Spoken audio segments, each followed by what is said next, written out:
What is up, my fellow Token nerds and fellow Scout nerds? Now, I've been meaning to do this. I've been meaning to talk about this for a while. I just haven't got a chance to do it because I was so busy. But I want to talk about Kakusei Hunter Omegahorn, the newest Project Red series after Super Space Sheriff Gap on Infinity. So, let's talk about it. I think there's a lot of things I like about Kakusei Hunter Omegahorn, and there's some things I'm not so sure about. So, where do you want to start? Let's start with the good. Start off with a high note. I think the concept of like this Pokemon-esque type of battle is really cool, and I like the monsters, or Kakuseis. I think that's what they're called. Either way, I like their designs. I especially like Ankaku, one of the main characters of the series, which is really cool that the Omega level Kakuseis have like a human form, like Ankaku. That's pretty cool. It's a cool concept. And also, now we're in like episode 3. I like that you're able to use the monsters. I'm going to call them monsters for now, just to make my life easier. I like that they're using them not just for like big Pokemon battles, but also enhancements to the humans themselves. Like we see with that one girl with I don't know their names fully, so correct me if I'm wrong. But it's that girl with the purple giant sword that also has a face mask. I like that concept, and I think it introduces a good world. Like the world building is it feels so different than most tokusatsus. It feels fantasy, but not like Ultraman fantasy with the kaijus. But it feels like more mystical, and I like that. I think the whole situation is really cool. Also, I'm not sure. This one's kind of in the middle.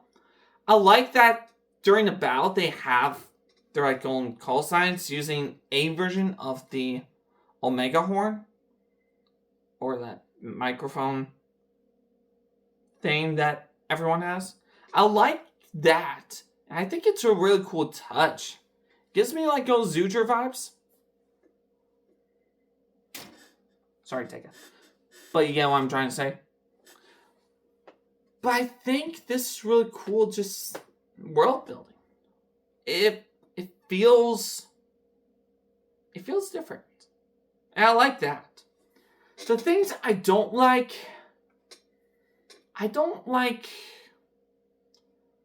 well, I shouldn't say don't like. I'm not sure how I feel about Shout, the main character, aka Captain Omegahorn himself. His personality is very, I don't know. Just something about it feels off, and I can't put my finger on it. I guess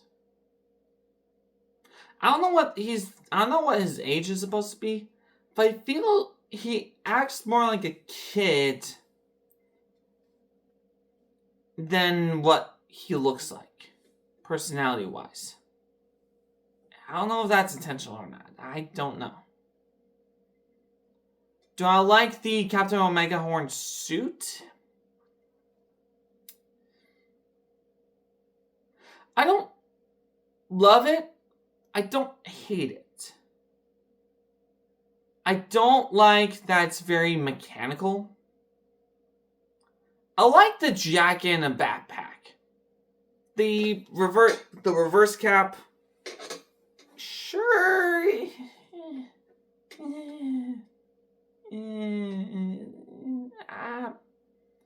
Feels a little weird in some cases. I'm not gonna lie. When I first saw it, it looked really cool. But the more I see it in action, it feels very, I don't know. it just feels off. I can't. I'm not saying that in a bad way. I just don't know how to feel about it in general. I don't know. It's a big I don't know for a shout and the suit. The world building, love, is incredible. And already the personality of this show feels way different than Galvan Infinity, which, for the record, I called it. The show was very hollow. No, I did not watch it. I did not. From the minute I saw Super Space Sheriff Galvan Infinity, all the trailers on YouTube and all that, I knew something was off. I knew something felt missing. I knew something was off. I couldn't put my finger on it. But now that the show is done, supposedly, it now feels like I was right for not liking it in the first place. I'm not saying don't like it in a bad way. I'm just saying I knew something was off from the get-go. And I did not like it. Something about it felt very hollow, generally wise. And I knew it felt that something was missing. I think it was the attachment of Galvan itself. We were expecting something unique from Project Red. Like something that feels different. Instead, we got something that's similar to Super Sentai, but not really similar to Super Sentai. It's more Galvan, but not really Galvan. It didn't know what it was trying to be. With Kakusei Hunter Omegahorn, I think they have a better grasp of what this show is supposed to be. Like, already, personality-wise, Kakusei Hunter Omegahorn, 10 times better than Galvan. It is clear as diamonds itself. It is so different that it's noticeable. I am interested to see what's going to happen with Reiji, because he's back on the villain team, supposedly. So I'm curious about that. And episode 2 did kind of show us the other Galvans. Bushido and Luminous. I don't understand that. I don't. No one's really talked about it. To help. That's all I gotta say. What do I think about Project Red now? Well, I can't really say much about it because it's the new Sentai right now. New Sentai, even though it's its own new thing. But I feel like, and someone mentioned this before, where Galvan Infinity was supposed to be one step away from Super Sentai, Kakusei Hunter Omegahorn is 3 steps away from Super Sentai. And I do kind of see it. Like, from what I've seen, you got Shout and Kaku. I can't remember the girl's name, but the one with the purple sword. And you got the twins, I think. Those 5 together do feel like, if you put them on a Super Sentai team, I would believe you. I would believe you that they feel like a Super Sentai team. You got Shout being red, and Kaku being, let's just say, green. Just because. Then you got purple. Then you got yellow and blue, respectively. Take that as you will. If you put those in a Super Sentai lineup, I would believe you. And I think that this has so much personality than it did with Galvan. I liked Reiji, for the record. And I do believe, from what I've seen, Kiki and Koto were pretty fun episodes in general. I felt like they missed a lot of marks in Infinity that it kind of sours the note on what the whole thing is. Project Red in general, I think we're about to see what Project Red is supposed to be with Omegahorn. And I'm interested to see what it is. Even so, I still miss Super Sentai regardless. Like, Super Sentai has been the heart of my personality.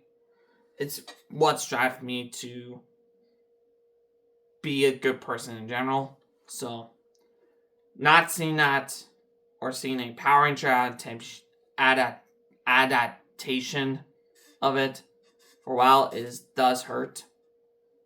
Because I've missed feeling that kid side a little bit.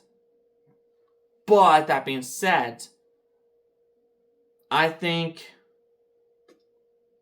I'm interested to see where Omegahorn is gonna go. And like I said, there's a lot of things I like about Omegahorn that I like better than Infinity. But still, at the same time, I'm still kind of worried on what direction they're going to take with Omegahorn. I just hope that my biggest thing about this show, and the only reason I'm saying this, and the reason I'll follow it, is because through other tubers and their reactions of it, my only hope for this show is that its story is consistent. From what I've seen from Gavon, the story was all over the place, which doesn't really help a show if you don't know where the story is going. So, we'll see what happens. You guys let me know what you think about Kakusei Hunter Omegahorn, and let me know what your theories of it down below. So, that's all I really got to say.